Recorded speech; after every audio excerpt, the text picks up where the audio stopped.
la criminalité, c'est un cycle. Et tu vois, le nouveau procès va se dérouler sans qu'aucun témoin ne se présente à la barre. L'histoire des criminels racontée par l'unique journaliste d'enquête, Félix Séguin. Alors, pas facile de savoir ce que fait Guy Grenier de ses journées. Hein? C'est quoi ses tâches de travail? Combien il est payé? C'est quoi? Pas facile. Écoute, allez voir le Journal de Montréal aujourd'hui, allez sur le site du journal, consultez l'article d'Annabelle Blais et de Dominique Cambron-Goulet. Souvent, on essaie de nous envoyer des documents qui ne nous laissent rien voir de la réalité. C'est exactement ce qui est arrivé avec Guy Grenier. Annabelle Blais et Dominique ont demandé le contrat de travail du numéro 2 de l'OCPM, le numéro 2 dont on a révélé les dépenses de voyage. Le numéro 2, celui qui nous a montré la sortie lorsqu'on est allé le voir à JE parce qu'il ne voulait pas répondre à nos questions alors qu'il devait le faire. Alors, on a demandé son contrat d'embauche à titre de secrétaire général. Il occupe ce poste-là depuis janvier 2023. Et M. Grenier a décidé de faire comme il avait fait avec ses factures de restaurant. Alors, quand est venu le temps de nous les envoyer, il a dépensé, je ne sais pas combien en encre cette fois, puisque et il a caviardé ça, mon Richard, là, mais c'est du mur à mur, comme on le dit. Si vous voyez la photo aujourd'hui sur le site du journal, c'est du noir avec du noir plus du noir, ça égale du noir. Alors, on ne sait pas, il y a des choses qu'on ne sait pas dans ça, donc on ne sait pas. Je veux dire, rappelons, là, c'est un organisme financé à 100% par l'argent du public qui est chargé de consulter le public dont on demande des contrats parce qu'on veut savoir combien il gagne, c'est quoi les motifs qui pourraient lui mériter un renvoi, même une augmentation de salaire, etc. Rien. Rien, zéro. Alors, écoute, je lisais une lettre au lecteur. Je crois que c'est sur le site du Devoir ce matin, avant de venir ici. Quelqu'un disait, mais c'est de l'acharnement et c'est du populisme. Écœurer les gens comme ça de l'Office de consultation publique, c'est du populisme, c'est de l'acharnement. Hey, non, c'est un organisme municipal, Christy, qui est payé à 100% par la ville. C'est notre argent. On peut-tu savoir comment ils dépensent leur argent? Voyons. Ben oui, ça, c'est une chose. Puis là, écoute, il y a certains lecteurs de certains médias, là, peut-être que ça arrive chez nous aussi, peut-être que ça arrive au Devoir. Je suis persuadé que ça arrive un peu plus souvent sur les commentaires du Devoir qui se drapent dans une certaine vertu. Là. Mais honnêtement, je veux dire... Il y a un mot que l'on se dit en journalisme, là, qui est en anglais, traduction facile, on dit toujours « keeping them honest ». Gardons-les honnêtes. Alors, révélons leurs factures, regardons comment ils se comportent, regardons ce qu'ils mangent, regardons ce qu'ils boivent, regardons ce qu'ils font, regardons. Ça, c'est la base du journalisme, là. Garde-les honnêtes, les gens qui te gouvernent. Tu comprends?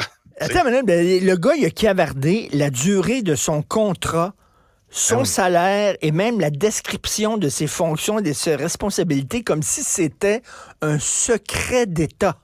C'est ça. Tu comprends-tu? Là, comme si jamais il révélait ces informations-là, il mettait la vie de certaines personnes en danger. Tu comprends-tu? Ben c'est ça. Lorsque souvent, on va nous caviarder des informations nominatives. C'est assez comprenable parfois, date de naissance, adresse, certains ou des fois c'est des tierces parties qui sont pas visées par la demande d'accès à l'information. On n'aime pas trop le caviardage, mais des fois on comprend. Mais dans le cas de Guy Grenier, je veux dire, il a juste tout caviardé. Ça change quoi qu'on connaisse son salaire? Il n'y a rien là-dedans. Michel Séguin, le prof à l'UQAM, prof en éthique, il trouve ça éminemment non indiqué. Je le trouve poli, Michel, mais il dit éminemment non indiqué parce que sais-tu quoi? C'est l'affaire qui est la plus capotée dans tout ça. Je te l'avais déjà dit la semaine passée, je leur souligne à gros traits, je pèse fort, 3 copies, caractère gras. Guy Grenier est le responsable de l'accès à l'information de l'OCPM. Fait que quand on fait une demande d'accès à l'information pour avoir son contrat, c'est lui qui décide. Oui, ça va super bien. Ouais. Écoute, c'est vraiment là, tu sais, a story with legs, comme tu dis là. Ça fait plus d'une semaine là, cette histoire-là, et tous les jours, on en apprend encore des plus drôles. JE ce soir, de plus en plus de maires et de mairesses qui quittent leur fonction en disant ça n'a plus de bon sens, on se fait harceler, on se fait intimider, insulter, on n'en peut plus. Écoute, menace de mort, menace verbale, violence physique, violence verbale, intimidation, ça n'arrête pas. 741 élus qui ont quitté leur poste depuis les dernières élections municipales de 2021. C'est un nombre record et ça s'explique par l'intimidation. Je sais pas toi, Richard, mais moi, quand je m'apprête à m'adresser, puis tu sais, le gouvernement municipal, c'est le gouvernement qui est le plus près de toi, là. C'est celui qui va régler le problème qui est devant ta rue. C'est celui qui gère l'intendance aussi de, tu sais, tes ordures, ton bac à recyclage, la bonne, tout. Donc, c'est celui à qui tu vas t'adresser souvent quand tu as un problème immédiat. Est-ce que tu es déjà passé par la tête, toi, de dire, hey, si tu me règles pas mon problème, je vais te sacrer un coup de poing sur la gueule? Je suis sûr que non.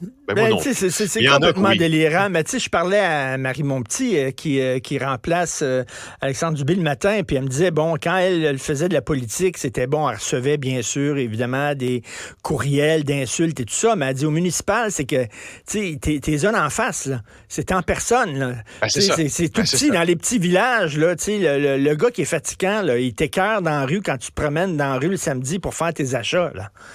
Ben oui. Puis je propose, Richard, qu'on écoute l'extrait du reportage de Richard Olivier ce soir à JE. Quand on dit là, tout est dans tout, là, tu vas le comprendre. On écoute ça. Plutôt que de subir une fois de plus l'agression verbale de son voisin, le maire a fait ce qu'il a appris à faire depuis des années. Il s'en est éloigné. Il est rentré dans la maison. Sa femme est restée seule dans la cour. Et c'est là que les choses ont pris une tournure dramatique. Michel Lacourcière a proféré des menaces de mort. J'ai jamais vécu ça, une peur comme ça. Je pensais de mourir, moi, direct là, dans la piscine. Y a-tu un couteau, y a-tu un fusil, y a-tu un... Vous pensez qu'elle était capable d'aller jusque là? Avec ses paroles tellement haineuses, il voulait me faire mal. Il me fait mal verbalement.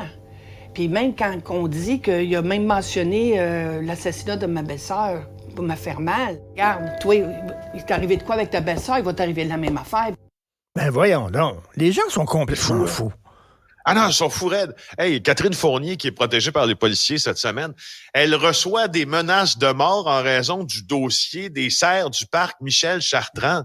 Si t'as écouté ce qui se disait au conseil municipal, il y a un conseil municipal cette semaine et l'enjeu, évidemment, de l'abattage des serres au parc Michel Chartrand a été abordé.